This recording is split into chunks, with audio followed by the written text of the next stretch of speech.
तेल और दालों की महंगाई को काबू करने के लिए बुधवार को सरकार ने आयात शुल्क में कटौती की है के फैसले को जारी रखा है। पहले ये छूट 31 दिसंबर तक थी। सरकार ने इसके अलावा रिफाइंड पाम के तेल के आयात के लिए लाइसेंस की शर्त को भी हटा लिया है। दलहन आयात को लेकर दी गई छूट 1 साल और बढ़ा दी गई है। उड़द और तुवल के फ्री इंपोर्ट की मियाद को मार्च 2024 तक लागू किया गया है।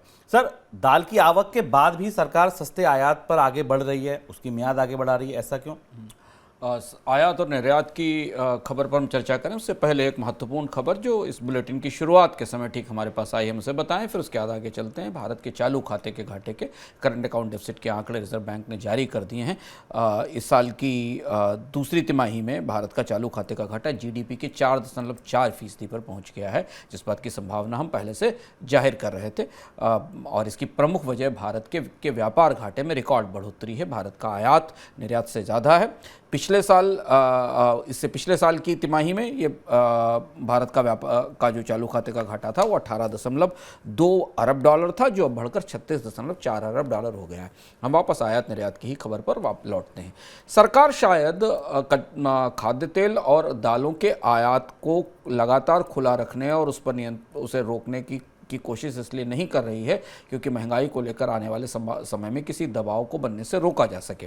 हालांकि ये फैसला थोड़ा सा किसानों की दृष्टि से चौंकाने वाला लग सकता है, क्योंकि खरीफ की नई आवक बाजार में आना शुरू हो गई है। दलहन के आंकड़े आना शुरू हो गए हैं। चना बाजार में आ गया है जो कि अर्ली सोइंग से आता है। तुअर की नई फसल बाजार में आना शुरू हो गई है और कई सारी मंडियों में अब दलहन की कीमत सरकार के समर्थन मूल्य से नीचे है।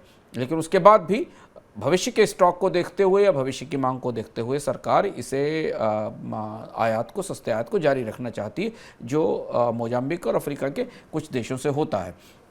चने की और तुअर की आपूर्ति और उसकी कीमतों के आंकड़े हमारे पास उपलब्ध हैं। चना करीब 66, तुअर करीब 6600 रुपये पर क्विंटल के आसपास और चना 5335 रुपये पर क्विंटल के आसपास बाजार में उपलब्ध है। लेकिन सरकार दाल के स्टॉक्स को बनाए रखना चाहती है। खाद्य महंगाई के मोर्चे पर आप कह सकते हैं कि सरकार फूक फूक के कदम रख रही है, इसीलिए अभी अगर नीचे है महंगाई उसके बाद भी ये फैसला लिया गया है, इसको जारी रखा गया है।